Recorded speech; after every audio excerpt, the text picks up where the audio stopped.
Hey everyone, welcome to Princess of Gay. I'm your host Connie, and today we are here with the Ghost and Molly McGee episode 5. So, before anything, I need to discuss what's going to happen next. So, there are episodes that are scheduled to come out during the month of May. Episodes 6, 7, and 8. I believe there's only 3 of them. After those, the series will be going on hiatus. We don't know for how long, but this seems to be the case from everything I've seen and read, and I really wish Disney would stop doing this shit. The funny thing is, they pumped out the entire first season of Moon Girl and Devil Dinosaur, yet they're going to be putting Ghost and Molly McGee on hiatus after only 8 episodes? Like, what kind of fucking shit is that? I don't understand. I don't understand. But, so the next episode, episode 6, comes out on the 6th. Pretty fitting. But the 6th is not this coming Saturday, but next Saturday, which means there's going to be almost 2 weeks of a break before I can get to the next one.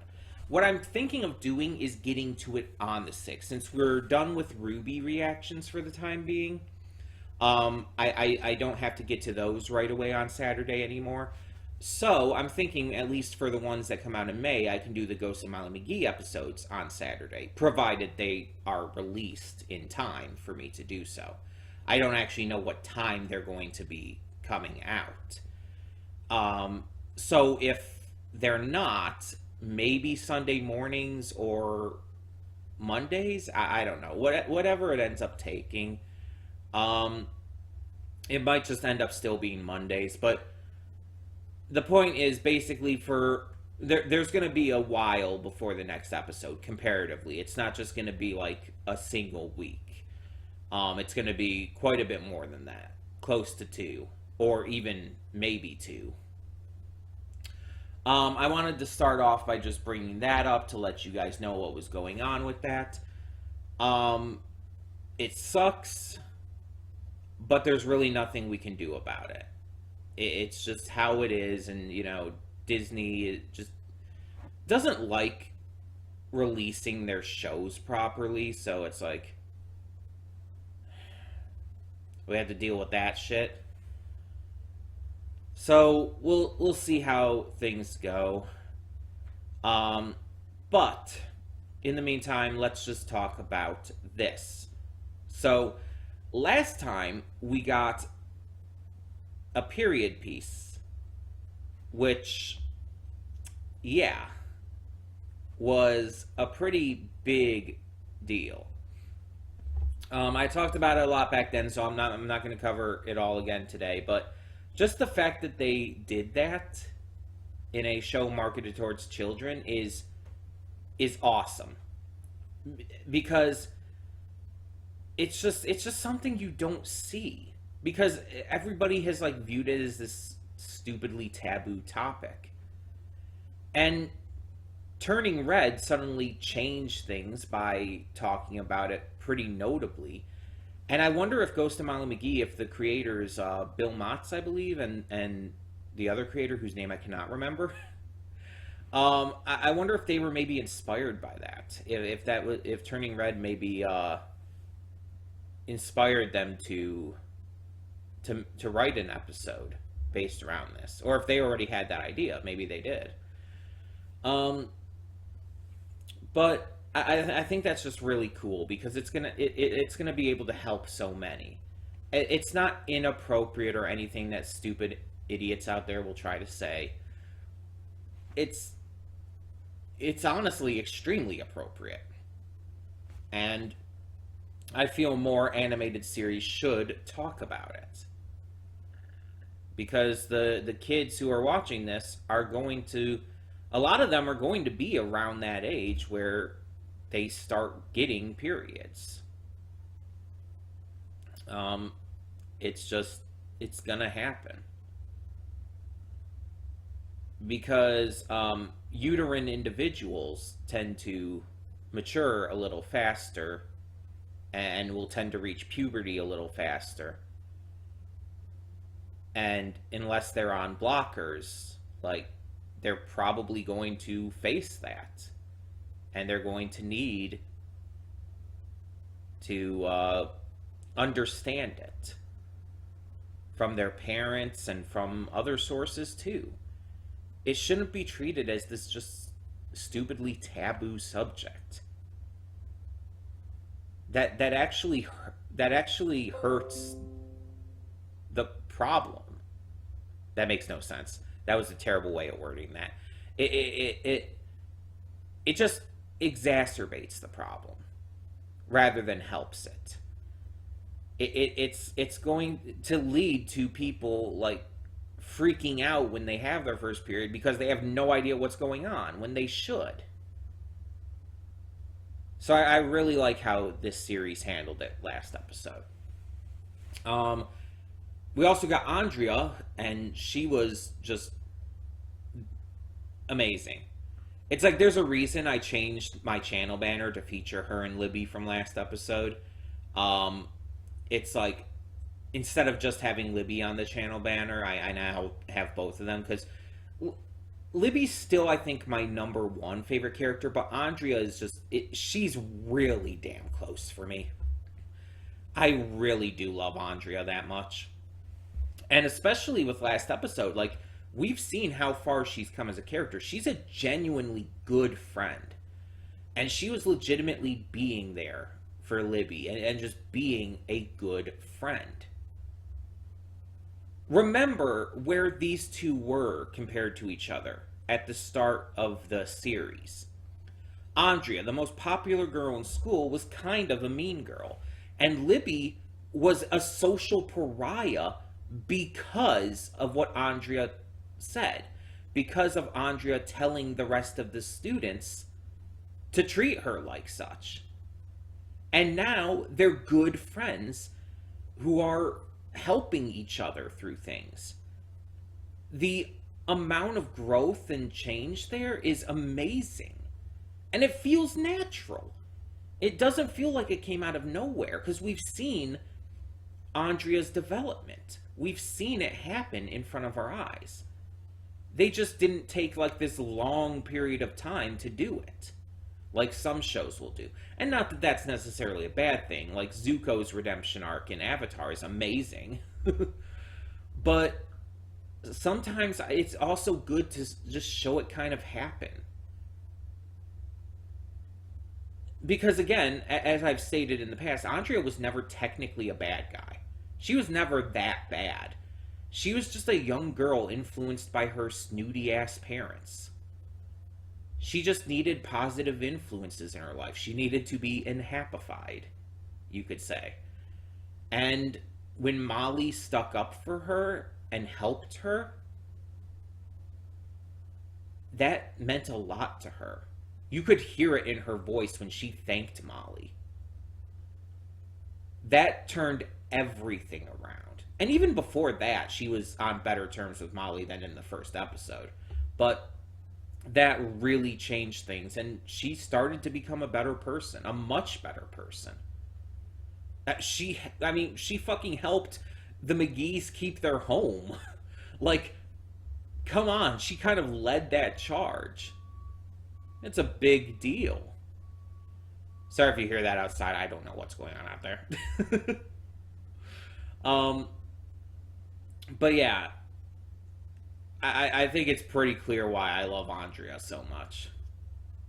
And it's like we've only seen her in one episode, one segment of one episode this season.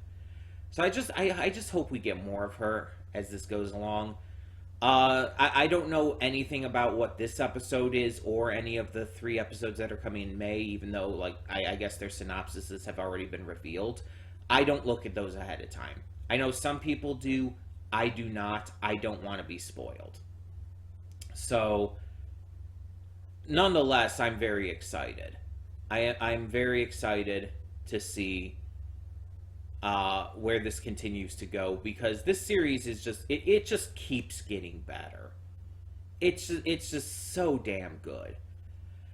Like, it's sad that shows like Amphibia and Owl House are over, but we still have really damn good shows on Disney. We have this, and if the first episode is anything to go by, Moon Girl and Devil Dinosaur as well.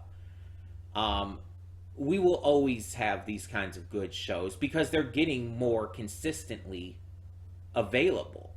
More great animators and writers and show creators are coming out of the woodworks to, make these awesome shows nowadays. They're being inspired by what has come before and feeling more comfortable. Plus, the world and media are in a better place to accommodate more inclusive and just better stories like this. People who say like classic cartoons were better than modern day stuff, it's like, I do not understand you. It's like, I loved a lot of the classic stuff, but modern cartoons, like, we are in a golden age for animation. Not just with movies, but in terms of shows as well. The cartoons that are on TV nowadays are so much better than they ever were before. And that really started with stuff like Adventure Time and MLP in 2010. So, hey, it really kicked off a true golden age of animation here. And I'm all for it. I'm all for it continuing as long as it can. But either way, we're going to get started on this and hope for the best. So, when the screen fades to black, pause this redirect and go to the description below. Follow the link to the reaction, and after you watch it, come back here to the redirect and resume play. Because after it fades to black, then it fades back in, everything from that point forward will be my afterthoughts and will contain spoilers to the episode. So, that being said, thank you so much for tuning in, and I will see you at the reaction. And we are back, and we'll begin with spoilers in 3, 2, 1, now. So, I'm probably going to talk about this very little, so let's get it out of the way. The first of these two segments did some good setup for where the Chens are going, and we see that Ollie has found out that Molly has a ghost friend, and he's actively choosing not to tell his family, which is good. Which is very good. But now you have that secret added into things, and that's going to complicate it. It's just, I'm wondering where that's all going. The episode in and of itself, with the rest of the students now shipping them and everything, and the entire romance angle and Molly getting swept up by it, like, just not as much my thing, I guess. Maybe it's just because I don't ship them. Maybe it's because I'm just not really into that. That it by the way, it doesn't feel forced or anything. It's just Molly has a crush, and that's all it feels like to me. Just a crush.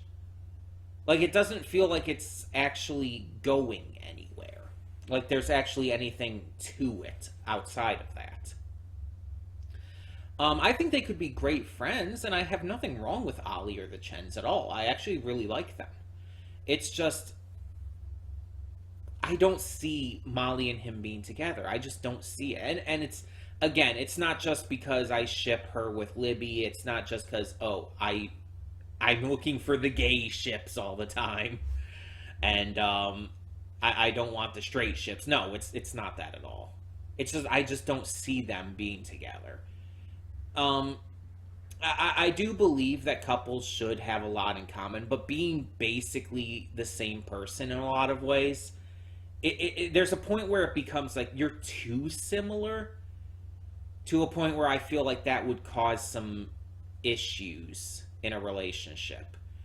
There has to be some differences in order for there to be proper communication and, growth within a relationship and whatnot.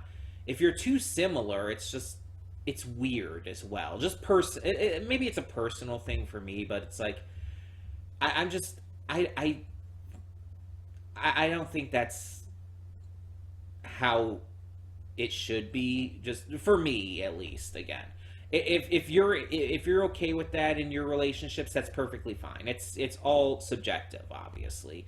Whatever you desire for a relationship is perfectly valid. But I'm just saying, from my perspective, for me and everything, it's like I would not want someone who's just like me. It would get weird. It would just be a little weird for me. Um, but yeah, so the first segment in this, it wasn't bad or anything. Again, it sets up a lot for the future. I just feel like it was so extremely overshadowed by the second segment that it's not funny. I I without hyperbole would probably call the second segment one of my favorites in this series so far. Not just because it's about Andrea, but specifically it very much greatly highlights Andrea's development. It shows how smart, like legitimately smart she is. And it actually highlights a very big real problem while also setting up some big stuff for the future of the series. This was just a phenomenal segment. So, Andrea learns to code and creates this app for Davenports for instant delivery. Sort of this. Basically, she just creates a delivery app for for her family store, and it causes them to just skyrocket in sales and everything. Unfortunately, because of how easy it is, it's putting all the other businesses in the city out of business, including Libby and her mother's bookstore. And this is a real life issue. When companies own monopolies or near monopolies on certain products or services, oftentimes smaller businesses, especially locally owned, will be put out of business because of it. You have the big businesses just asserting themselves in neighborhoods, and the small businesses can't really fight against that. They can't compete. There'll still be there's still going to be some customers, of course, but people are going to tend to go towards the big consumer brands and whatnot. This is a very, very real problem in life. A lot of small businesses are put out of business all the time because of this. And it's not fair. It's not right. These small businesses, these local shops deserve to be in business and deserve to be given proper, business. They deserve to have just as many customers. The problem is that through the media and through commercialism and whatnot, we as a people have been basically brainwashed into the idea that bigger brands equals better quality, which is not always the truth. And we've been brainwashed into believing that, though, because that's what all the commercials say and everything. That's what advertising does. And because of that, we automatically want to go for the bigger brands, the bigger companies, all of that. We see the local businesses as quaint and cute, but not really worth it when you could have something better. And it's just it's terrible. It's really terrible. And so to see this episode segment highlight that is really cool. And it's something that we've seen in this series before. Like, we've seen the small businesses of Brighton highlighted in this series before. Multiple times. It's not something new to the series that that is just being brought up now. It's something that's always existed, and we're seeing how it's affected This is a smart way to show this too, by having us actually grow to know and understand this town and its businesses, and then show the entire situation with them being put out of business by the big retailer of, Davenport's. That just that's just good writing and good handling of this topic. It's so well done. And on top of that, it sets up for the future with this other big box retailer coming in to plan to be a rival to Davenport's or just take over altogether. It's like, yeah, that's some good setup. That's delicious setup. Like, that is just prime grade A setup. It is the best. I love that shit. So it's like that's really exciting. And again, Andrea is shown to be extremely smart. Like, she gets coding really easily. And it's not something that's surprising. Like, this girl is a social media influencer who is very, very talented at what she does. She knows technology.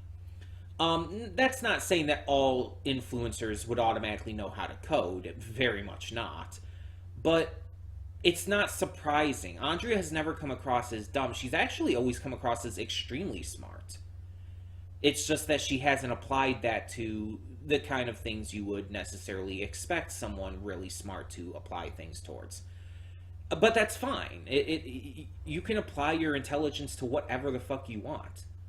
In her case, it's stuff like social media. That's what she loves. She adores being an influencer. So she gets obsessed with coding here. She makes this app, and the thing is, if she were just told, if Molly had just, gone up the nerve to tell her that it was hurting small businesses, she would have gladly stopped it. She basically even says that. It's like, she tells Molly, it's like, we're best friends. How could you not say something? She would have gladly stopped it. She does not want to hurt these small businesses. Because, again, Andrea's not a bad person. She's been influenced and controlled by her parents into acting a certain way in the past, but she's gotten over that. She's become so much better. You could see she directly goes against her parents' desires and wishes and goes against Davenport's as a whole in this episode by choosing to destroy the app. You can see where her priorities are. She is genuinely putting people first. And it's just amazing to me how greatly handled her development is. Because again, even though it's a lot quicker than some series will do this kind of thing with, I still think it feels genuine. It feels real. And you understand that she was never a bad person in the first place and why she acted and did the things she did. Like, you get that because we've seen that. We even see a little bit of it in this segment. We even see how much her parents' approval still means to her. It's such a big deal to see a character like this. To see a character not portrayed as an antagonist or a villain just because they're well off. I don't know how wealthy I would consider her, but close enough to wealthy. Because she's well off, because she's a social media influencer, because she's kind of a popular girl and all. And a lot of media will portray those as automatically be the bad guy. But I like that this is showing that that's not the case with Andrea. And that's not the case with a lot of people like this in real life. Hell, probably most people like this. Just because some people might be dicks like that because of their fame and popularity and status and wealth doesn't mean everyone is. we see what Andrea values here and how she treats people and what matters to her. And it's just like, I love it so fucking much. You have no idea. It's so good. Andrea is a phenomenal character. I absolutely adore her. And it's like she is really fighting to beat Libby for me. Like, Libby is my favorite character, but like Andrea is really trying to get that number one spot from her. And it's kind of working. If this kind of shit keeps up, Andrea will take over as my favorite character in this series. It's already super close. Like between her and Libby, it's like it's already super close. But yeah, I could see, I could definitely see it happening at this point. But before we end this off, I do want to just really quickly touch on something from the first segment that I did want to talk about and I forgot about. I do like seeing that the K-pop band is back. I liked them in that other episode they were in, and I think they're just really great designs as well.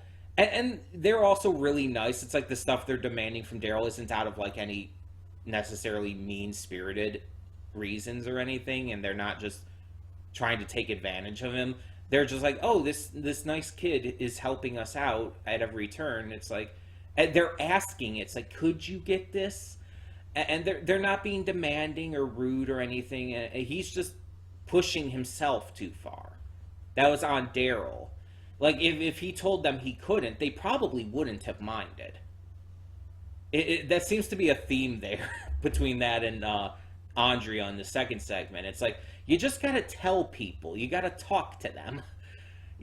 Don't hide how you're feeling about things, you know? But yeah, it's like this. The second segment here really won me over very hard. The first segment, not as good, but had some good stuff to it. It was just so far overshadowed by the second segment. I still enjoyed it, though, and it's still good setup. Both of these segments had really good setup for the future. So it's going to be interesting to see where that goes. We have two big notable plot lines now set up. With the Chens and the ghost hunting stuff, and Ollie knowing about Scratch now, even if he doesn't know everything about him. But we also have the big business coming in, and how that's going to affect the Davenports and all the small businesses and everything. That's going to be interesting to see. Either way, I am excited for the future of this. Like I said in the pre-thoughts, we are going to have a little bit longer between this episode and the next one, because episode 6 does come out on May 6th. And because of that, there's just a little bit more time we have to wait. It sucks, and there will be a hiatus after the May episodes, which also sucks. But unfortunately, Disney is going to Disney, and there's nothing we can do about it. Speaking about businesses having a monopoly on things, Disney doesn't really have a monopoly on like things, but they're trying to. They're trying to own everything. So, yeah, one day they probably will. They'll probably have a monopoly on pretty much everything one day. Just the entire world will be owned by Disney. But yeah, so this was just really, really good. I'm excited to see where all this goes. And we've got at least a few more episodes to go before we have a little break. So, hey, we have some time between, but we'll survive. We'll survive. We have other stuff we can react to as well. And in the meantime, I would love to hear your thoughts on this episode specifically of The Ghost of Molly McGee. Tell me what you thought of the two segments in this.